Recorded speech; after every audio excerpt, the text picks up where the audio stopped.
It's time for Positively Kansas. Coming up, the challenge of helping veterans with PTSD may be getting a little easier thanks to new legislation and a Wichita organization that's stepping up. And help is in sight for vision-impaired children around the world thanks to a Wichita organization with a simple and big idea. It's a big announcement that could change the future for young kids in developing nations. Those stories plus Kansas Wild Edge are queued up and ready to roll in this week's edition of Positively Kansas. Positively Kansas is brought to you in part by... Before investing your hard-earned money, make sure your financial advisor understands your objectives. Mark Douglas, CFP, serving our community for over 20 years, providing customized financial solutions that focus on the individual. Blue Cross and Blue Shield of Kansas serves more than 930,000 Kansans in various programs. Independent, member-owned. Blue Cross and Blue Shield of Kansas, an independent licensee of Blue Cross and Blue Shield Association, supports KPTS. Program support provided by the F. Price Kosman Memorial Trust, Entrust Bank trustee, bringing you the Kansas Wild Edge segments on Positively Kansas.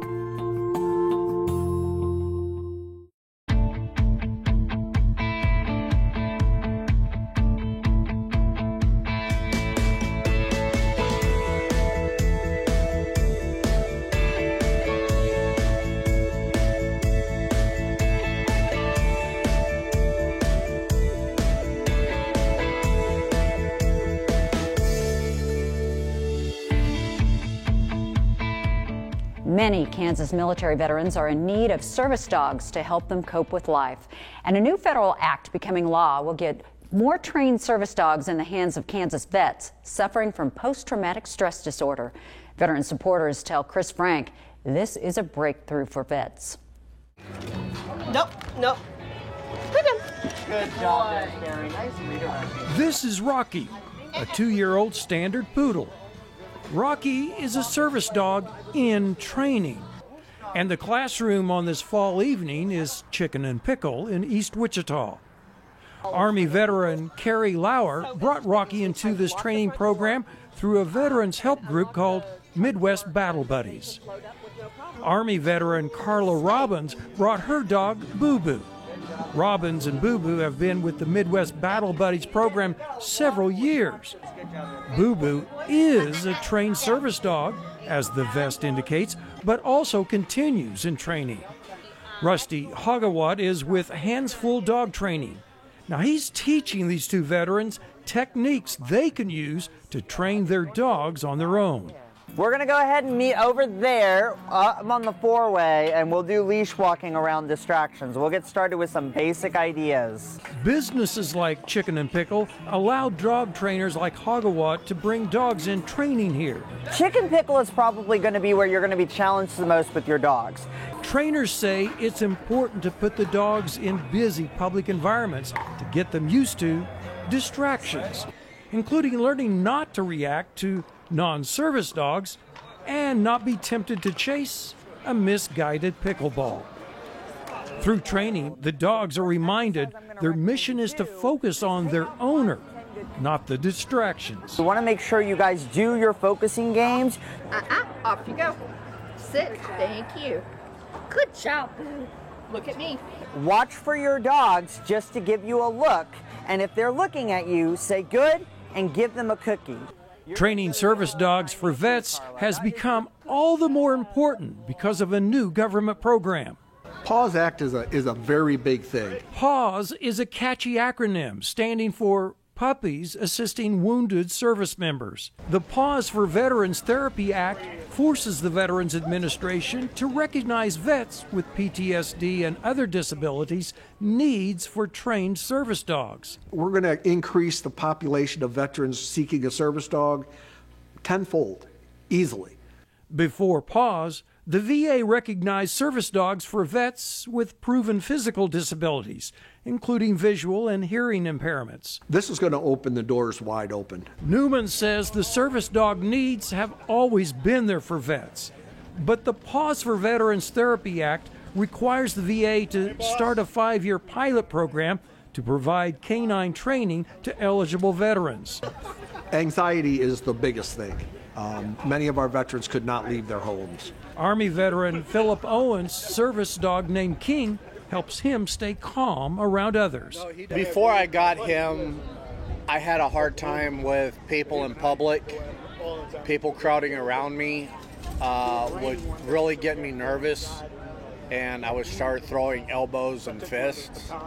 Army vet Alan Fitzgerald says his dog named Joker has saved his life. He's basically trained to pick up on my symptoms from PTSD. The PAWS Act requires the VA to partner with nonprofit organizations to get service dogs trained for vets. Newman says Midwest Battle Buddies wants to be the premier provider and trainer of service dogs for veterans in the greater Wichita area. Newman says it costs about $30,000 to train a service dog over a 2 or more years program. But he's concerned that with the lack of state regulations, there are trainers offering service dogs that aren't properly trained to do the job they're supposed to. There's a lot of trainers out there that are doing programs 6 months and under and saying this is a certified dog because there is nobody to tell them they can't do it. That law has to change to make it specific what needs to happen and over what period of time and how it's done. Newman says purchasing the service dog vest and placing it on a dog doesn't mean it's trained for anything. Not everybody has the skills to train a service dog. We go through a very extensive, up to 2-year program. Complaints of untrained dogs in public are growing nationwide.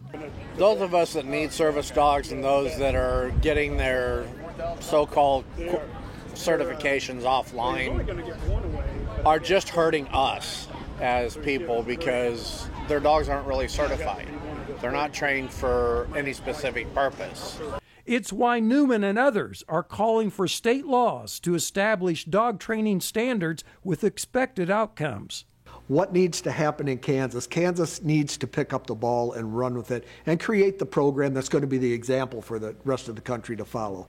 In the meantime, these vets will continue with their dogs' training. It's just like they're not robots, so we have good days and bad days.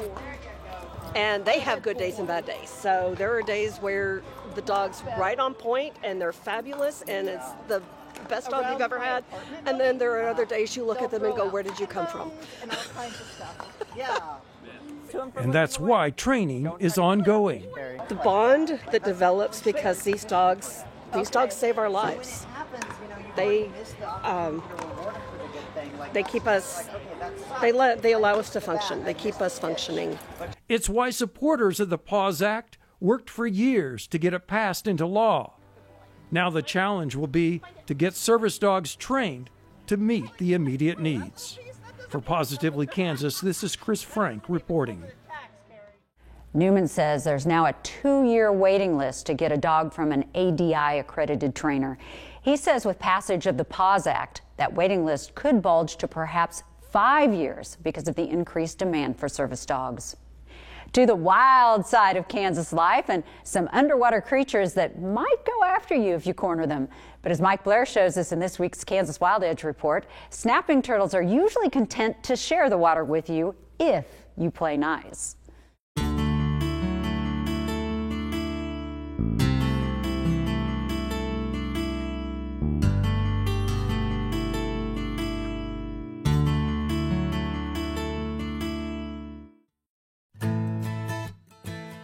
It's a May day, and a newly hatched reptile is crossing the road.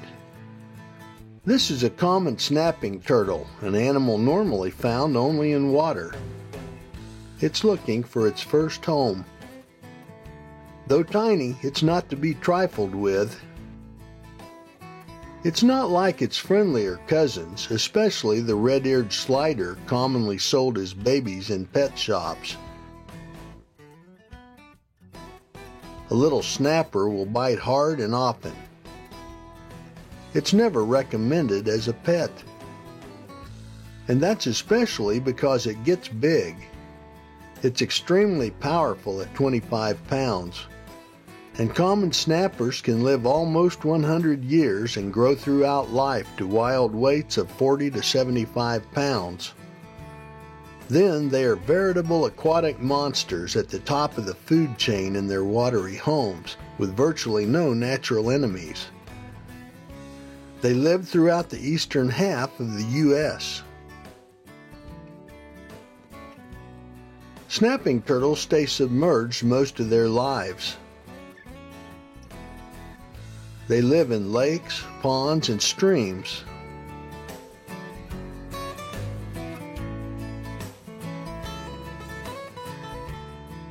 They move only to find new waters or to lay eggs in warm soil.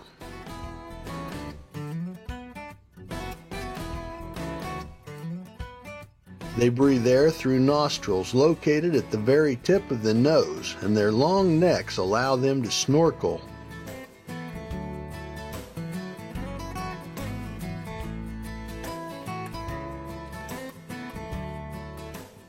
They can go without breathing for up to 3 hours during warm months. In winter hibernation, they can survive 6 months under the ice by allowing gaseous exchange of oxygen and water across membranes of the mouth and throat. Some aquatic turtles commonly bask, crawling up on logs to soak up the sun's warmth, especially in cool weather. Snapping turtles almost never exhibit this behavior, staying underwater in all conditions. Even so, it very rarely occurs.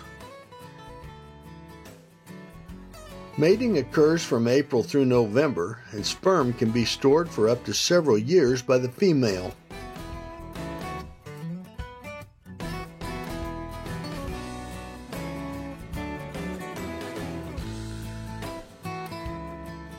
Eggs normally hatch in May and June. Snapping turtles have powerful hooked jaws and nasty dispositions. They can strike like a snake, and they readily bite when cornered on land. Large ones can bite off the ends of fingers. But in the water, they are docile and they move away from humans. Therefore, they should not be feared when swimming in natural waters. Snapping turtles are omnivorous, meaning they eat both plant and animal matter. They readily scavenge dead fish and wildlife that sink to the bottom.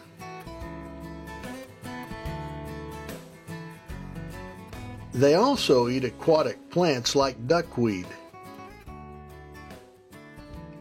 But they are capable predators too, waiting motionless underwater for minnows, frogs, or snakes that come close. And being quite powerful, they are able to catch larger prey, like ducks, coots, and shorebirds that venture near.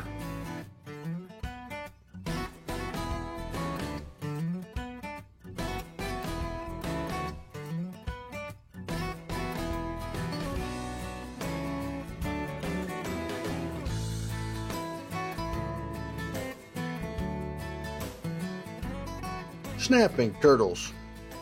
Don't try to make friends. Just let them do their thing in the Midwestern outdoors. I'm Mike Blair for Positively Kansas. Just like the snapping turtle, the wild buck can be an ornery creature depending on the company. In this special bonus Wild Edge, Mike's camera captures a late-night confrontation.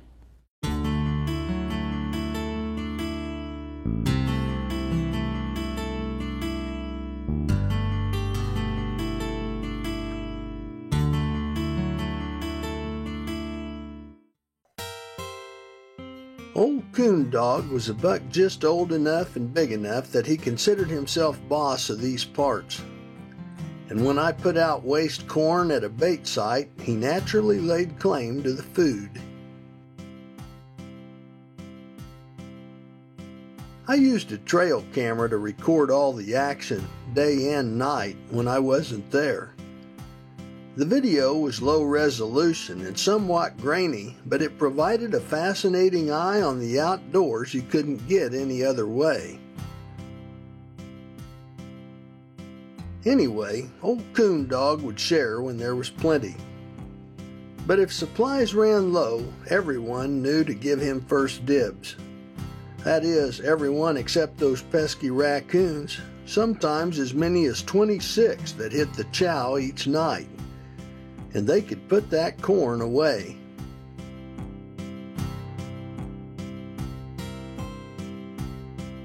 Other deer pretty much tried to get along.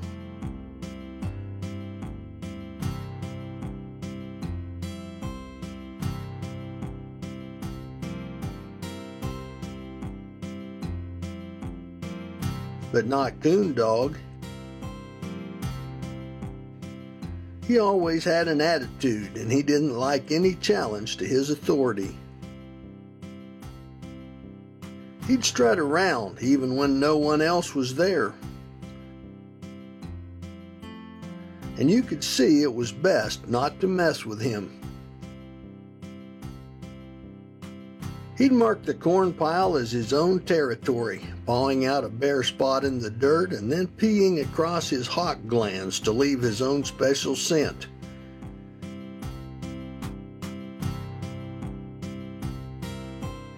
If he joined a party, you'd better make room. A month back, before the rut or deer mating season was close, he was gentler in his warnings.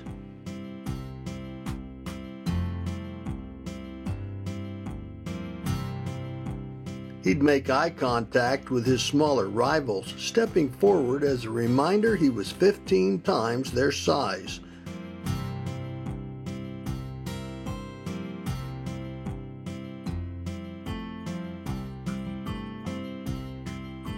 But as November approached and fighting urges grew, he upped the ante.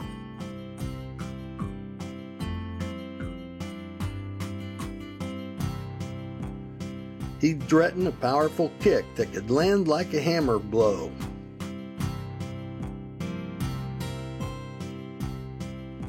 And the raccoons wisely moved away. But those antlers on Coon Dog's head weren't just decorations, and finally he got real about teaching indifferent coons a lesson. Ouch! This was more serious than it looked, since sharp antler tips were easily capable of opening deep wounds.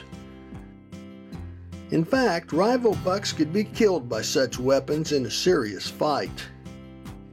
Some of these food skirmishes no doubt led to injuries, especially when a raccoon was hit hard enough to roll it across the ground. At the end, the smart ones knew to stay out of harm's way. And lately, they create a polite space when Coon Dog comes to dine. I'm Mike Blair for Positively Kansas.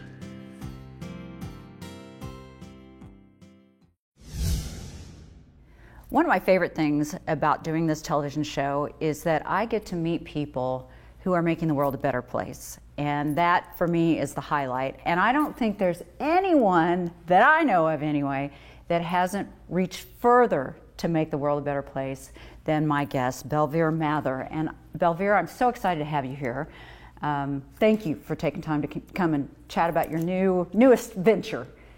Well, thank you for having me. Absolutely. Now, we know Belvere from Trees of Life, and we'll talk maybe a little bit about that towards the end, but you've got a new project right now that you're working on that you want to talk about, and it has to do with glasses. So you want to tell me what you're doing? Well, I retired when I was 79, and new team came in, very capable, able team. And I wanted to keep out of their hair, so to say. That's a good way to do it. So I was looking for something I can be of help. And by that time, my eyes got bad because of macular degeneration. And I could not see. And the question became in my mind that if I cannot see this much, then what about little children who may get some eye problems and cannot see? So I started investigating as to what can I do to be of help. And there's a lady here, an ophthalmologist in Salina, Linda Lawrence, and she suggested that one of the places where I can make a major contribution is to get baby glasses made, pediatric glasses for little children, 0 to 3 or 4 or 5 year old. And I've got a pair in my hand right now. You have a pair in your hand. And these are sold quite expensive. These are quite expensive. They're made in the European countries, and they're priced according to what the market would be in the developed world. Which means they're out of reach for any third world Way countries. out of reach, way out of reach for many people. So with her help and know-how, I started looking for people who might be able to manufacture these glasses in the developing world for prices that are suitable for them. And it was not at all to make even a dime, because we have not, but just to make these glasses available for poor people in developing countries. Now, these seem like they're going to last a long time. So what were you trying to make happen with these, and what is possible? Number one, the quality of these glasses, because when you are making glasses for very young children, you have children reach out and they don't like anything on their eyes, so they have to be made of very flexible material. They have to be made so they are, because children change their eyesight very often, their eyesight develops. So the glasses should be such so they are changeable, they can be strapped in the back. So these are all very special materials, and to prevent any blindness, them hitting them in their eyes or other thing. So it's a very specialized material. So if we want to help you do this, is there a way we can help you? Are you looking for people to help you? It is really to create awareness. There are two things. One is to create awareness amongst people. Ordinarily, these would be hundreds of dollars, but by getting them made in India, in this case, we can help children for a fraction of the price. So you and I, just for a few dollars, we can help a child get eyesight, total eyesight. And second is to create awareness among us ordinary mortals around the world that little bit of help can sometimes save life, because a child who has small eye defects, minor eye defects, if those remain untreated, they go untreated, then they can become major problem.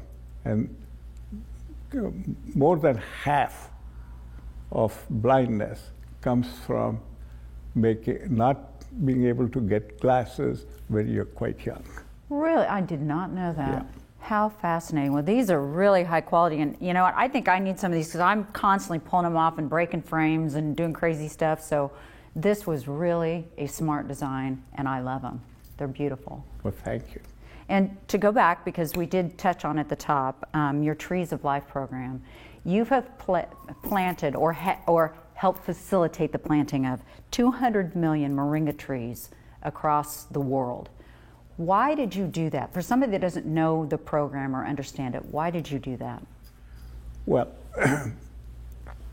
that was done because moringa leaves of a tree called Moringa oleifera, they are full of vitamins and minerals, and poor people who cannot afford these tonics or vitamins and minerals in the market, they can grow this tree right outside their yard, right in their yard, and get the advantage of complete vitamins and minerals. And this leaf is 30% protein. So to get that high amount of protein right at their doorsteps, not having to go to a pharmacy to buy those things. And we had to make people aware of the value of this tree that grows wild in their countries, and people planted them.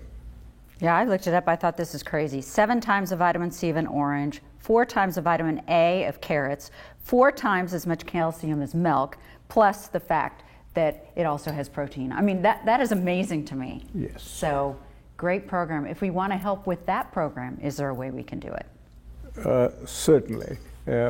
Small donations make a tremendous difference. Just small changes. Awesome. So we will definitely donate to Trees Alive. I love the fact that you did not rest on your laurels with that program, although it's been highly successful, and you found another way to help out. Belvir, thank you so much for all you're doing. Thank you very much for having me. Well, that's a wrap for this week. We hope you enjoyed the show. Until we meet again, I'm Sierra Scott. Be safe and be happy.